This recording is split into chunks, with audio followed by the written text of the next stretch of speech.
Hey, welcome to How's the Channel. In today's lesson, we will teach you how to display a pop-up text in PowerPoint.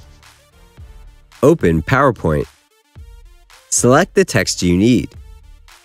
Go to Animations tab.